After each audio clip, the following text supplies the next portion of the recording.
Oke, selanjutnya saya akan undang pembicara ketiga, Dr. Iputu Adiarta Griadi, Esket, MPhis, IFO. Sebelumnya akan saya bacakan kurikulum vitae beliau. Tempat dan tanggal lahir adalah di Denpasar, 25 November 76. Beliau menyelesaikan pendidikan S1, S2, dan S3 di Fakultas Kedokteran Universitas Udayana. Beliau adalah staf pengajar aktif di bagian fisiologi Fakultas Kedokteran Universitas Udayana. Beliau pernah memenangkan beberapa hibah penelitian dan pengabdian masyarakat, kemudian melakukan juga banyak publikasi hasil penelitian baik berskala nasional maupun internasional.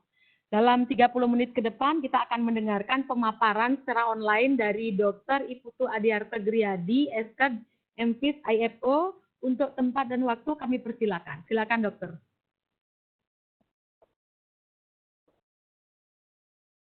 Baik, pada kesempatan ini terima kasih pada panitia yang telah memberikan waktu untuk sharing dengan para peserta semuanya.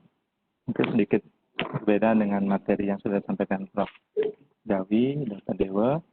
Jadi pada materi ini kita sedikit merelaksasi pemikiran dan mohon bisa dicerna dengan sederhana oleh para pendengar semuanya, atau para pemirsa semuanya. Baik, untuk topiknya adalah olahraga di masa pandemik COVID-19 dengan hashtag New Normal Episode, gitu ya. Jadi kita sudah berpindah dari fase cemas, kemudian fase gundah, tidak tahu apa yang harus dilakukan, dan sekarang sudah pasti kita akan masuk ke new normal. Jadi suatu kalimat yang menjanjikan, tetapi sesungguhnya ada risiko di situ. Coba kita lanjutkan. Lanjut. Ya. Bapak Presiden sudah menyatakan bahwa kita harus hidup berdampingan dengan COVID.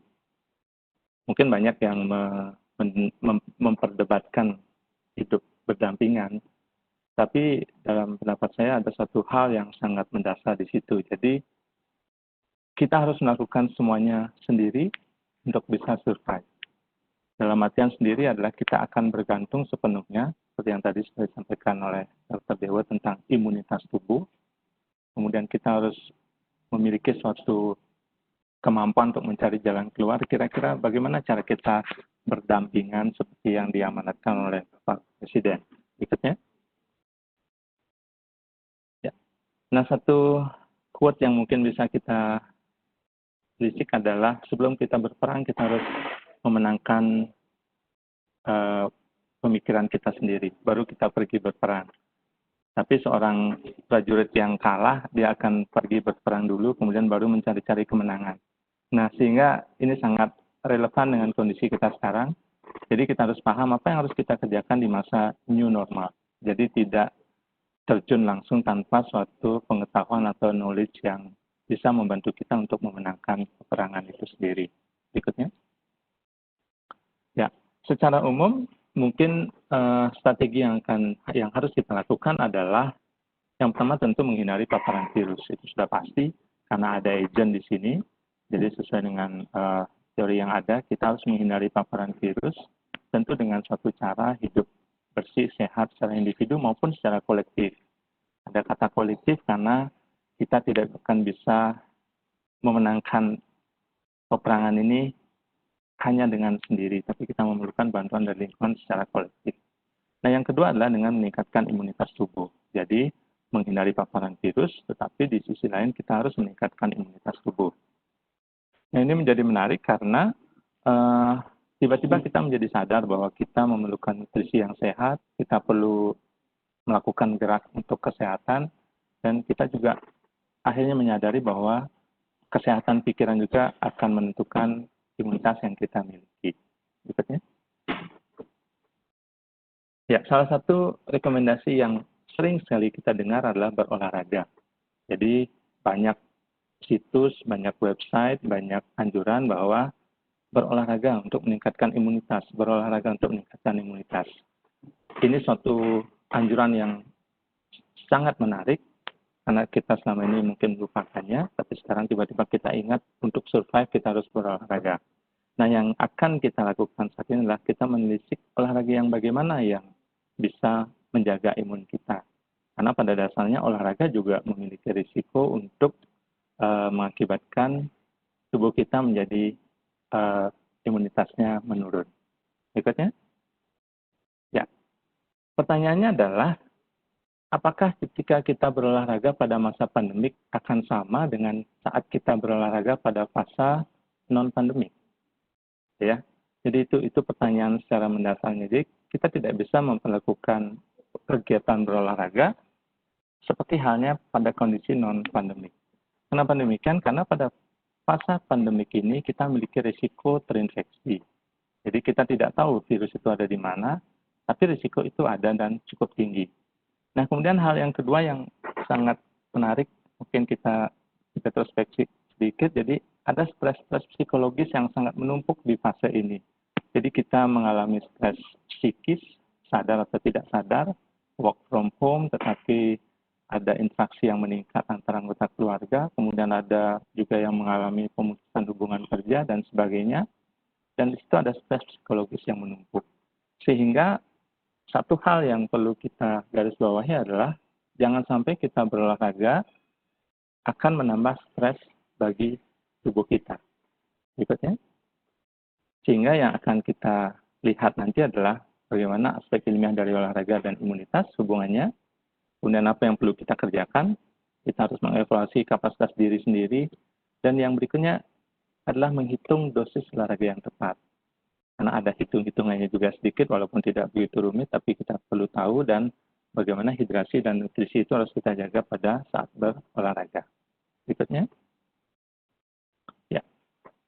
Pada dasarnya, olahraga menginginkan atau mengharapkan adanya suatu adaptasi pada organ atau sistem organ tubuh kita. Adaptasi ini akan terjadi apabila organ tersebut diberikan beban melebihi beban sehari-hari. Dengan demikian ada prinsip pembebanan. Dari pembebanan itu diharapkan terjadi suatu adaptasi.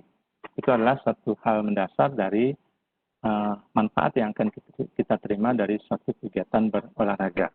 Berikutnya. Nah, dengan berolahraga yang teratur, di sini kita bisa lihat grafik di sebelah kanan. Jadi kita mengharapkan suatu kondisi superkompensasi. Jadi superkompensasi adalah suatu kondisi di mana terdapat adaptasi tubuh melebihi kondisi awal atau kondisi semula. Di mana ketika terjadi pembebanan secara teratur, maka akan terjadi adaptasi dan peningkatan fungsi dari sistem organ.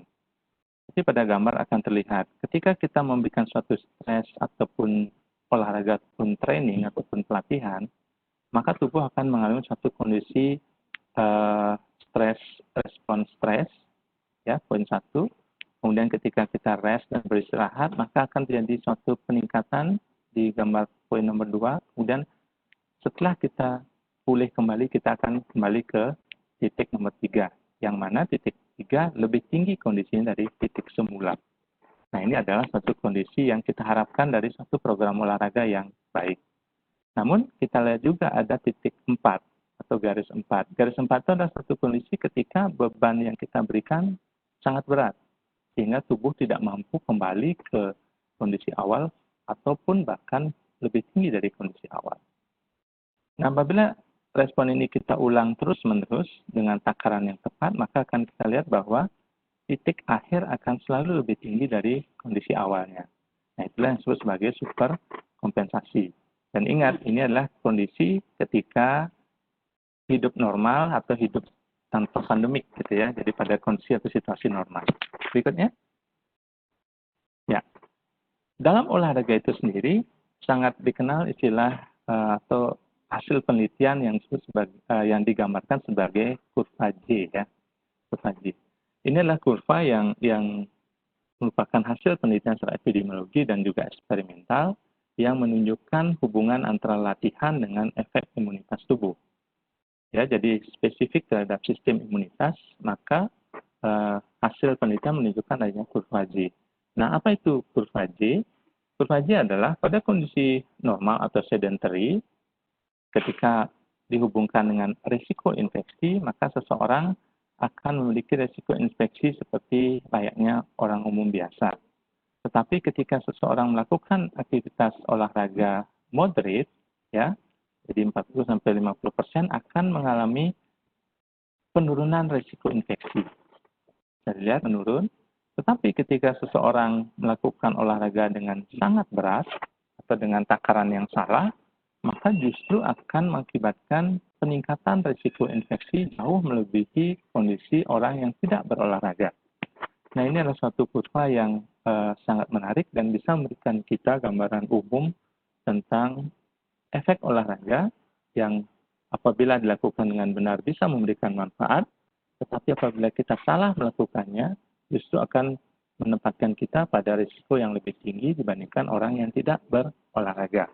Nah, sekali lagi, jadi ini adalah pada kondisi non-pandemik. Berikutnya.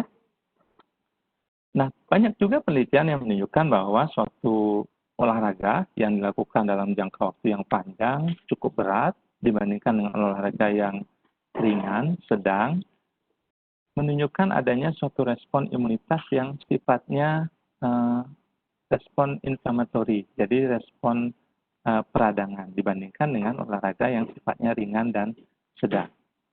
Sehingga dengan demikian bisa kita lihat bahwa olahraga yang berat seperti halnya di curve tadi akan menurunkan imunitas dan meningkatkan risiko terjadinya infeksi. Berikutnya. Ya. Beberapa grafik yang ada di layar itu menunjukkan respon dari berbagai macam sel imun, ya seperti yang tadi sudah juga disinggung oleh Dr. Dewo. Jadi ada natural killer cell, ada T cell, ada B cell, limfosit ya. Jadi akan terlihat bahwa respon imunitas terhadap olahraga dalam subpopulasi daripada sel darah putih akan sangat berbeda-beda, di mana terlihat pada awal akan terjadi spike peningkatan, kemudian akan terjadi penurunan, dan akan kembali ke kondisi normal. Namun apabila ini dilakukan dengan suatu beban yang tepat, maka akan terjadi superkompensasi tadi. Jadi setiap saat akan terjadi peningkatan baseline yang akhirnya akan meningkatkan imunitas tubuh kita. Berikutnya. Nah, apa yang terjadi kalau kita salah melakukan olahraga sehingga masuk ke kondisi overtraining? Jadi pada saat kondisi overtraining atau olahraga dengan beban yang tidak tepat atau berlebihan, maka adaptasi tidak akan terjadi. Yang justru terjadi adalah kelelahan dan penurunan dari fungsi-fungsi sistem organ, termasuk juga penurunan dari sistem imunitas tubuh.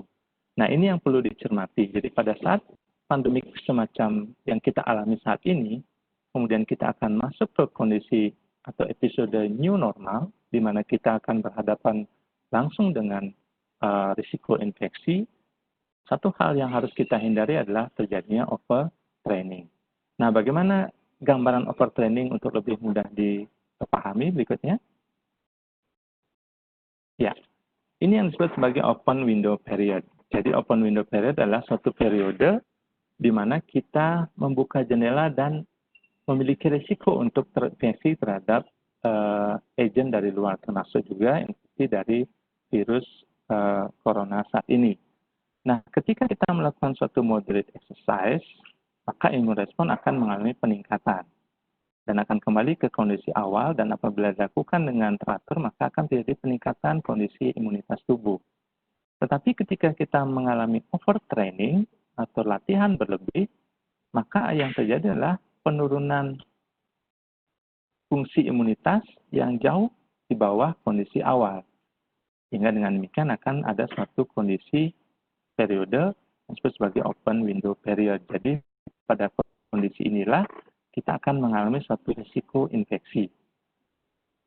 Baik, jadi dengan overtraining maka akan terjadi penurunan fungsi imunitas yang akan terjadi sampai 3-72 jam setelah berolahraga, sehingga kita akan memiliki risiko yang lebih tinggi untuk terinfeksi agen dari luar, termasuk juga terinfeksi virus. Sehingga dengan demikian, satu hal sekali lagi, pada saat pandemik dan juga new normal ini, kita harus benar-benar menghindari kondisi overtraining yang bisa meningkatkan risiko kita terkena virus. Berikutnya. Itu secara biologis atau secara fisik. Nah, sekarang bagaimana kondisi pada saat pandemik seperti saat ini? Di awal tadi kita sudah singgung bahwa kondisi olahraga di masa pandemik tidaklah sama dengan olahraga seperti sebelum pandemik. Sekali lagi ada stres psikologis yang kita alami selama fase ini. Dan kita tahu dan sudah dipaparkan tadi tentang stres psikologis akan memicu hormon-hormon kortisol atau hormon-hormon inflamatorik lain atau hormon-hormon stres yang justru menekan fungsi imunitas.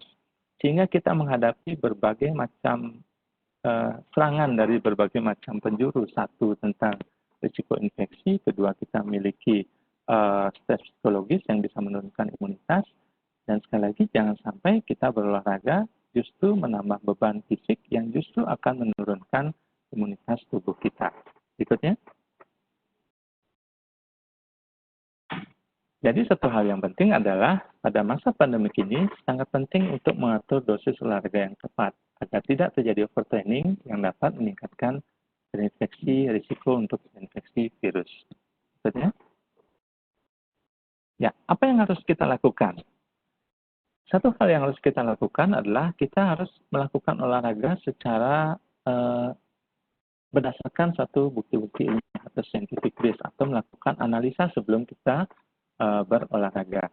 Satu analisis yang harus dilakukan adalah menganalisa kapasitas yang kita miliki. Kemudian yang kedua, kita menganalisa beban yang akan kita peroleh dari olahraga itu sendiri. Sehingga dengan demikian akan terjadi kesesuaian antara kemampuan tubuh kita dengan latihan fisik yang harus kita lakukan atau kita rencanakan. Oke, coba kita lihat berikutnya. Ya, kapasiti atau kapasitas tubuh yang harus kita evaluasi. Ada beberapa poin yang bisa kita pertimbangkan pada fase pandemik ataupun pada fase new normal ini. Yang pertama adalah kondisi kesehatan kita, yang kedua adalah tingkat kebugaran kita, dan yang ketiga, yang beberapa kali kita sebutkan tadi adalah kondisi psikologis kita. Berikutnya.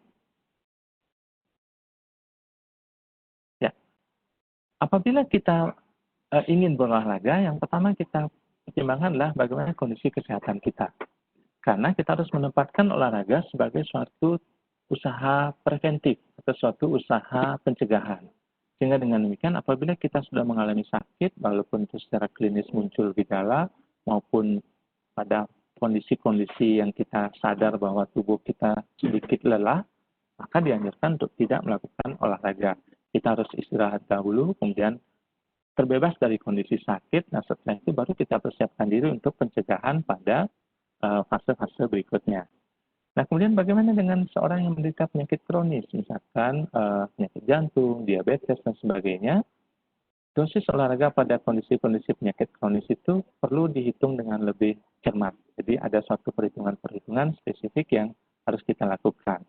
Demikian juga seseorang yang walaupun tidak sakit, tidak memiliki suatu kondisi penyakit kronis, tapi misalkan memiliki kondisi overweight atau obesity, itu juga perlu mempertimbangkan untuk melakukan olahraga yang jangan sampai sekali lagi menekan fungsi imunnya. Sehingga kondisi kesehatan sangat perlu dipertimbangkan sebelum kita berolahraga. Maksudnya? Nah, kondisi kebugaran.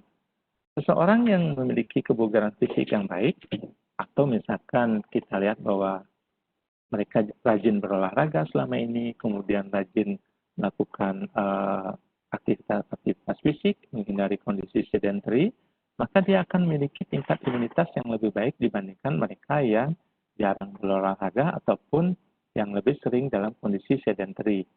Sehingga dengan demikian, orang yang sudah selama ini sebelum masa pandemik ini sudah rajin berolahraga, maka mereka bisa melakukan olahraga dengan intensitas yang seperti mereka lakukan biasanya. Hanya dengan satu catatan bahwa selalu berusaha menghindari kondisi overtraining. Sedangkan bagaimana dengan orang yang jarang sekali olahraga, tiba-tiba pada masa fase pandemik ini semangat untuk berolahraga. Nah, mereka ini yang sebenarnya memiliki risiko untuk mengalami kelelahan. Sehingga dengan demikian, bagi mereka ataupun kita yang jarang berolahraga, apabila hendak mengikuti anjuran olahraga di masa pandemik ini, harus dimulai dengan olahraga yang ringan terlebih dahulu. Jadi jangan sampai diajak oleh rekan yang sudah fit, yang sudah selama ini bugar, kita ngejar kemampuan dia sampai kita kelelahan, nah itu adalah suatu hal yang perlu atau sangat perlu dihindari. Kita harus memiliki evaluasi terhadap diri seberapa kemampuan kita. Yang pasti bagi mereka yang baru memulai fase olahraga, perlu diingat harus memulai dengan olahraga yang sifatnya ringan. Berikutnya. Ya, kondisi psikologis. Nah, sekali lagi, jadi kalau pada masa di luar pandemik mungkin psikologis antara kita pertimbangkan atau kita lewatkan.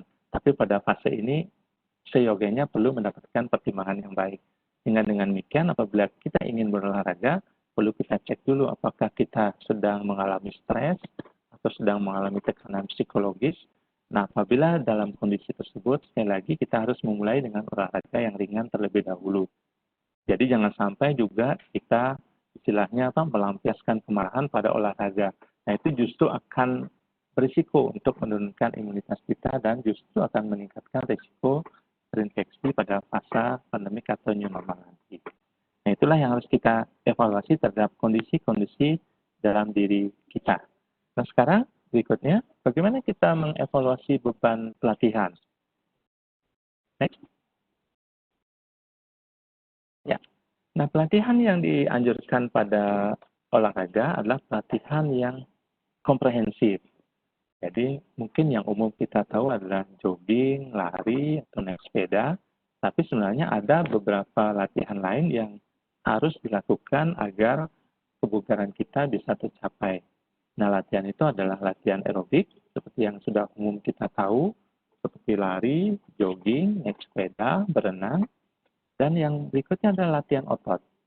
Mungkin kalau kita bertanya, kapan terakhir kali kita push up? Itu mungkin sudah jangan sampai kita bertanya push up itu yang mana ya gitu. Jadi itu harus mendapat sentuhan juga. Kemudian stretching atau flexibility itu adalah satu usaha untuk meningkatkan lingkup gerak sendi atau range of motion, itu juga perlu dilakukan. Dan ada satu istilah baru yaitu latihan neuromotorik. Nanti akan kita singgung sedikit tentang latihan neuromotorik. Nah, setelah kita mengevaluasi kemampuan tubuh, kita harus menghitung nih sekarang berapa banyak beban yang harus kita ambil ketika latihan beberapa jenis latihan olahraga ini. Nah, pada slide-slide berikutnya akan saya sampaikan cara menghitung secara sederhana sehingga overtraining tidak kita alami. Berikutnya. Ya, latihan aerobik. Intensitas latihan aerobik itu diukur dengan melihat beban pada sistem kardiorespirasi.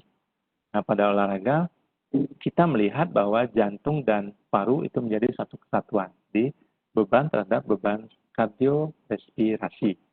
Nah, cara sederhana adalah dengan menghitung persentase denyut nadi pada saat latihan dibandingkan dengan denyut nadi maksimal. Nah, cara sederhananya adalah kita tentukan terlebih dahulu denyut nadi maksimal kita berdasarkan umur. Contohnya, misalkan seorang yang memiliki umur 20 tahun, sesuai dengan rumus di layar disebutkan bahwa denyut nadi maksimalnya adalah 220 dikurangi umur 20 tahun. Berarti denyut nadi maksimalnya individu itu adalah 200 kali per menit. Nah, bagaimana kemudian pengelompokan olahraga? Pada fase atau pada masa pandemik ini, seperti diskusi di awal, kita usahakan mulai dengan olahraga ringan dan sedang. Dan harus menghindarkan olahraga yang sifatnya berat, bahkan sangat berat. Nah, bagaimana menghitungnya? Kita disebutkan berolahraga ringan apabila pada saat kita melakukan latihan aerobik, denyut nadi kita berada pada rentangan 57-63% dari denyut nadi maksimal. Ya, anggaplah angka yang bagus itu mungkin 55% atau 60%. Jadi ketika yang tadi berumur 20 tahun, maka saat dia berolahraga aerobik, diukur denyut nadinya mencapai 60%, berarti 60% dikali 200. Berarti denyut nadi pada saat dia latihan adalah 120 kali per menit. Jadi itu yang merupakan target heart rate-nya atau target denyut nadinya. Ketika dia menambah beban latihannya sampai misalkan 70% dari denyut nadi maksimal, jadi 70% dikalikan 200 adalah 140 kali per menit, maka dia sudah masuk ke beban latihan sedang. Sehingga dengan demikian, kita akan bisa mengukur apakah kita berada pada latihan ringan atau sedang dengan membandingkan denyut nadi pada saat latihan dibandingkan dengan denyut nadi maksimal. Itu untuk intensitas latihan aerobik. Berikutnya. Next. Ya. Nah, untuk latihan otot. Latihan otot akan memberikan beban pada sistem muskuloskeletal. Sehingga ukurannya berbeda dengan ukuran latihan aerobik tadi. Latihan aerobik memberikan beban pada kardiorespirasi, sedangkan pada latihan otot akan memberikan beban pada sistem muskuloskeletal. Secara ideal, beban latihan otot atau muskuloskeletal yang sering dikenal dengan resistance training atau strength training, kita menggunakan beban dari luar yang sering kita lihat ada dumbbell, ada barbel, dan sebagainya, memiliki satuan kilogram. Jadi secara ideal kita hitung dulu berapa kekuatan maksimal dari otot yang akan, kelompok otot yang akan kita latih. Contohnya misalkan kelompok otot untuk fleksi bicep. Berapa kekuatan maksimalnya dalam kilogram? Itu ada rumus perhitungannya. Tetapi secara sederhana kita bisa bandingkan dengan kemampuan dari kelompok otot itu untuk melakukan kontraksi atau repetisi secara maksimal. Contohnya misalkan push up. Jadi kita bisa hitung berapa kali sih maksimalnya kita melakukan push up. Kalau kita bisa melakukan push up 15 kali, maka beban latihan akan bisa kita hitung dengan persentase terhadap kemampuan maksimal tersebut. Itu secara sederhana.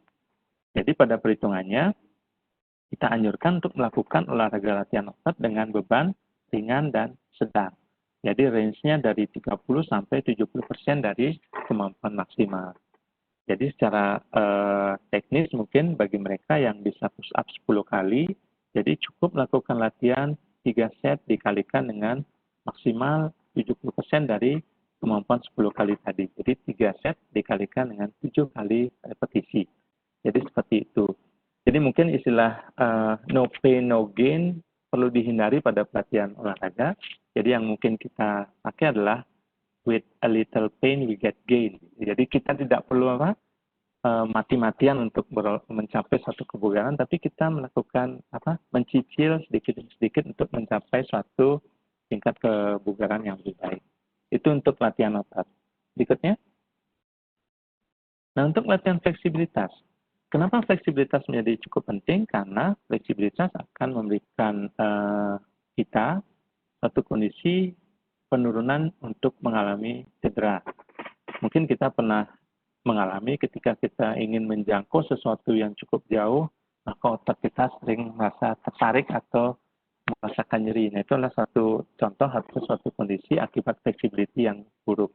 Nah, flexibility ini dianjurkan dilakukan setelah kita melakukan latihan aerobik dan latihan kekuatan otot tadi. Jadi kita melakukan suatu gerakan-gerakan di setiap persendian sampai terasa ada tahanan di sendi atau di gerakan sendi tersebut. Itu ada intensitas yang diharapkan. Nah, pelatihan flexibility bisa dilakukan secara balistik, secara statik, ataupun dengan assisted atau dengan bantuan orang lain dengan PNF stretching. Berikutnya. Ya. Nah, latihan neuromotorik. Latihan neuromotorik adalah cukup menarik karena seringkali kita lihat banyak bentuk-bentuk aktivitas fisik yang ternyata termasuk ke dalam latihan neuromotorik. Latihan neuromotorik adalah latihan kebugaran fungsional, jadi melibatkan semua fungsi dari sistem neuromuskuler, kemudian koordinasi, kemudian keseimbangan, dan sebagainya, yang sering kita lihat sebagai suatu gerakan-gerakan kompleks yang bisa dimasukkan ke latihan motorik atau neuromotorik adalah seperti misalkan latihan yoga, ya, jadi senam yoga, kemudian ada senam tai chi, dan bahkan mungkin traditional dancing yang kita miliki seperti latihan menari untuk anak-anak itu juga bisa dimasukkan ke latihan neuromotorik. Nah, ini dianjurkan kita untuk melakukan latihan-latihan kompleks dengan segala macam variasi tersebut minimal selama 1 jam selama 1 minggu. Dan ini banyak manfaatnya untuk mereka yang berusia lanjut. Berikutnya. Ya. Nah, bagaimana cara kita untuk bisa menghindari kondisi overtraining atau kondisi yang bisa memperburuk imunitas tubuh kita? Nah, tahapan ideal dalam satu penyusunan olahraga tentu yang pertama, kita harus mengevaluasi diri kita secara kuantitatif. Kita harus melakukan suatu tes kebugaran, baik itu secara laboratoris maupun secara field test atau tes di lapangan. Nah, ini tentu memerlukan seorang praktisi olahraga ataupun seorang dokter atau mereka yang sudah lama berkecimpung di bidang olahraga. Kemudian setelah itu baru akan dilakukan suatu penyusunan program sesuai dengan batas-batas yang diharapkan. Barulah kemudian kita melanjutkan dengan pelaksanaan program dari olahraga itu sendiri. Nah, di akhir periode-periode tertentu, misalkan setelah 3 minggu ataupun 6 minggu, seyoganya kita melakukan suatu evaluasi. Sehingga kita akan bisa melihat apakah olahraga tersebut sesuai dengan kapasitas kita, apakah sudah saatnya untuk meningkatkan dosis, atau sebaliknya, apakah olahraga itu justru memberikan beban yang berlebih pada tubuh kita. Nah, ini adalah suatu tahapan penyusunan program olahraga yang ideal, sehingga bisa dijadikan suatu pegangan dan bisa dilakukan untuk memastikan agar olahraga itu tidak justru memberikan risiko kita untuk mengalami infeksi di masa new normal nanti. Berikutnya. Sehingga dengan demikian, untuk menghindari overtraining, itu diperlukan penyusunan program olahraga dengan tepat.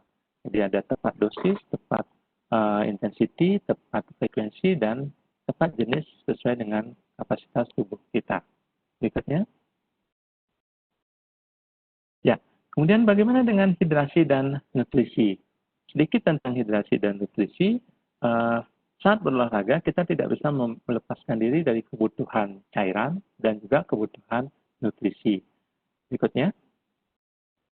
Nah, hidrasi pada saat berolahraga itu sudah kita persiapkan dari hidrasi harian, jadi jumlah volume minum sehari-hari, kemudian sebelum berolahraga, saat berolahraga, dan setelah berolahraga. Berikutnya. Nah, ada beberapa perhitungan yang mungkin bisa dijadikan sebagai patokan. Tentu untuk intake harian kita sudah tahu, kita minum 8 gelas sehari. Nah, sebelum kita mulai latihan dianjurkan untuk minum 250 cc cairan. Itu bisa air putih biasa bisa dikonsumsi sebelum kita latihan. Nah, pada saat kita latihan, itu diharapkan setiap 15-20 menit, kita juga mengkonsumsi 125 cc cairan. Nah, di sini kita bisa konsumsi air biasa atau minuman isotonik masuk pada saat latihan. Nah, yang sering perlu diperhitungkan adalah setelah latihan kita harus mengganti cairan yang hilang pada saat latihan. Nah, itu perhitungannya adalah 1.500 cc dikalikan dengan berat badan yang hilang akibat latihan. Jadi memang dianjurkan sebelum latihan olahraga kita menimbang berat badan, dan setelah latihan olahraga kita juga menimbang berat badan untuk mengetahui seberapa cairan yang hilang dari tubuh kita. Berikutnya. Ya, untuk nutrisi, dari beberapa literatur, dari beberapa penelitian disebutkan bahwa asupan karbohidrat yang cukup dan makanan yang mengandung polifenol, itu buah-buahan dan sayuran, akan dapat menekan atau mengurangi reaksi inflamasi yang terjadi setelah kita berolahraga. Karena pada saat olahraga kita tahu terjadi mikrotrauma dan terjadi kondisi-kondisi inflamasi ringan untuk mencapai kondisi superkompensasi tadi. Sehingga dianjurkan bahwa konsumsi karbohidrat yang cukup dan juga buah dan sayuran akan dapat membantu tubuh kita untuk mengatasi kondisi yang terjadi akibat berolahraga. Ya, mungkin itu yang bisa saya sampaikan. Semoga informasi ini bermanfaat. Apabila ada pertanyaan, mungkin bisa disampaikan kepada Ibu Mandata. Sekian dan terima kasih.